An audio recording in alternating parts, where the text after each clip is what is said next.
দেখুন, কিছুদিন আগেই অসাধারণ এক হাদিস পড়েছি, এটা আমার দৃষ্টিভঙ্গি একেবারেই বদলে দিয়েছে। আপনাদেরকে এটা আগেও বলেছি যে আল্লাহ আমাদের সকলের জন্যই জান্নাতে ঘর বানিয়েছেন, প্রত্যেকটি মানুষের জন্যই, মুসলিম বলেন অমুসলিম বলেন সবাই, আমাদের প্রত্যেকের জন্যই জান্নাতে একটি বাড়ি বানানো আছে, আমাদের জন্যই অপেক্ষা করছে। একটি পরিবার অপেক্ষা করছে সেখানে। কেউ কেউ পরিবার বলতে বোঝেন যে তিনি আপনার আর আপনার পরিবারের জন্য জান্নাতের গ্যারান্টি আগেই দিয়ে রেখেছেন। শুধু কিছু মানুষ যেতেই চায় না, কিছু মানুষ জান্নাতেই যেতে চায় না, আর তাই জান্নাতে অনেক খালি বাসা পড়ে থাকবে যখন মানুষজন যাবে। আর আল্লাহ বলছেন এই ঘরগুলো উত্তরাধিকার হিসেবে মুমিনদেরকে দেয়া হবে। উলাইকা হুমুল ওয়ারিসুন, সেগুলোকে মুমিনদের জন্য উত্তরাধিকার হিসেবে দেয়া হবে। যারা আল্লাহ কোরআনে বলছেন আল্লাযীনা খাসিরু আনফুসাহুম ওয়া আহলিহিম ইয়াওমাল কিয়ামাহ, যারা নিজেদের আর নিজেদের পরিবারকেও হারিয়ে ফেলেছে বিচার দিবসে। নিজের পরিবারকে কিভাবে বিচার দিবসে হারিয়ে ফেলে? কারণ পরিবার তো অপেক্ষাই করছিল, পরিবার তো জান্নাতেই ছিল, সুন্দর এক জীবন তো ছিল ওখানে। তাই আল্লাহ আযজা ওয়া জাল্লা এই আয়াতে বলছেন ইন্নাল্লাহা ইয়াগফিরুয যুনুবা জামিআ। দয়া করে খোলা কানে এই আয়াতগুলো শুনুন। রমজানের আর যে কয়দিন বাকি আছে সেগুলোর সুযোগ নিন, নিজেদের জন্য আর আপনার পরিবারের জন্য হলেও। ইন্নাল্লাহা ইয়াগফিরুয যুনুবা জামিআ, আল্লাহ ক্ষমা করে দিবেন সমস্ত গুনাহ, সব একত্রেই। আর এটা কোরআনের একটা মিরাকল। কোরআনের সবচেয়ে বড় উপহারগুলোর একটি এই যে আল্লাহ বলেছেন জুনুব, তিনি সাইয়্যাত বলেননি। কারণ আরবিতে সাইয়্যাত হলো গুনাহ, আর জুনুব তার চাইতে ছোট। আর আল্লাহ বলছেন তিনি ছোটগুলোকেও ঢেকে রাখবেন। আসলে ছোটগুলোর নাকচ করা বড়গুলোকেও অন্তর্ভুক্ত করে ফেলে। যেমন আল্লাহ যদি বলেন আমি তোমার বড় গুনাহগুলো মাফ করে দেব, এর মানে তিনি ছোট গুনাহগুলো হয়তো বাদ দেবেন। তিনি বলছেন আমি তোমার ক্ষুদ্রতম গুনাহটিকেও ক্ষমা করব, তোমার আমলনামা এতই পরিষ্কার করে দেব যে তাতে একটু দাগ থাকবে না, সবকিছু চলে যাবে। জামিআন, সবকিছু একত্রেই। ইন্নাহু হুয়াল গফুরুর রহিম, কোনো সন্দেহ নেই তিনি একমাত্র যিনি প্রচন্ডভাবে ক্ষমাশীল, প্রচন্ড ক্ষমাশীল তিনি। আর তিনি সর্বক্ষণই প্রেমময়, সর্বক্ষণই করুণাময়, সর্বক্ষণই যত্নশীল। এটাই ক্ষমার ব্যাপারে প্রথম বার্তা দেবার কথা ছিল। আল্লাহ সবকিছু মাফ করে দিতে প্রস্তুত, আল্লাহ আপনার সবকিছু একেবারে নতুন করে শুরু করতে প্রস্তুত। তবে সেটাই কিন্তু একমাত্র নয়। কেউ এই আয়াত পড়ে ভাবলো এটাই আয়াতটির বার্তা। না না না না, দেখুন আমের বা নির্দেশ কিন্তু এখনো চলছে।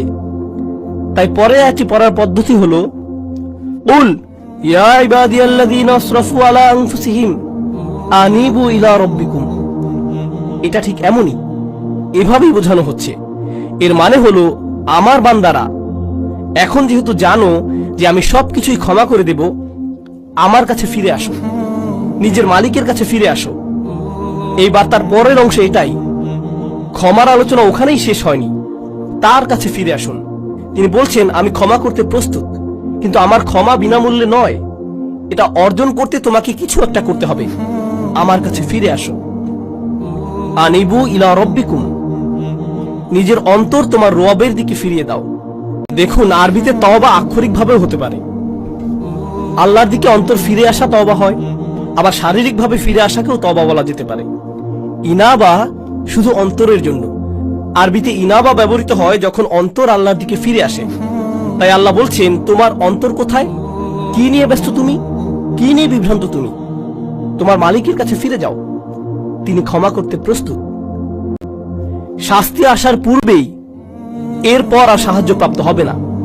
এখন আল্লাহ শাস্তির কথা বলেছেন, এমন না যে আয়াত শাস্তির কথা নেই, আছে, কিন্তু শুরু হয়েছে কি দিয়ে? শুরু হয়েছে উৎসাহ দিয়ে, যে দেখো আমি সব ক্ষমা করতে প্রস্তুত, কোনো শাস্তিই তোমাকে দেয়া হবে না। তুমি যদি চাও তবে আমার কাছে ফিরে আসো, নিজেকে আমার কাছে সমর্পণ করে দেওয়া উচিত তোমার, আর তাড়াতাড়ি করো এটা।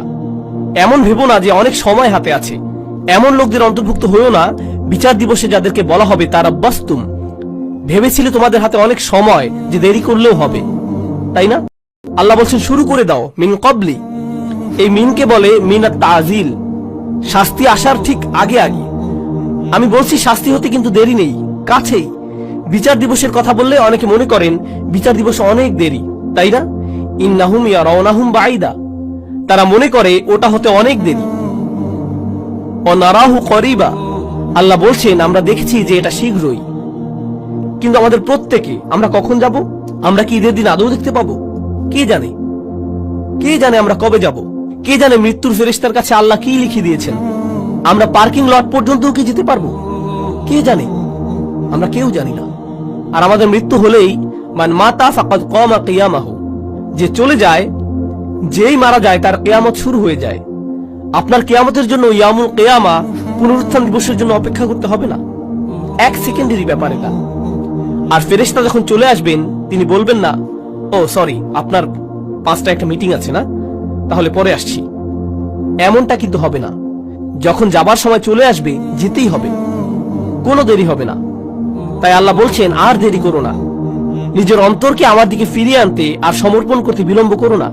ওয়া আনিবু ইলা রাব্বিকুম ওয়া আসলিমু লাহু। তাছাড়া আমাদের দিনের সৌন্দর্যটা দেখুন। কেউ যদি খুতবাতে বসে বসে সিদ্ধান্ত নেয় যে সে আল্লাহর দিকে ফিরে আসবে, সে এখনো কিন্তু কিছুই করেনি। সে কিন্তু এখনো তার জীবনধারা সম্পর্কিত কিছুই বদলায়নি। সে এখনো তার আয়ের উৎস নিয়েও কিছু করেনি, কিংবা তার আচরণেও পরিবর্তন আসেনি।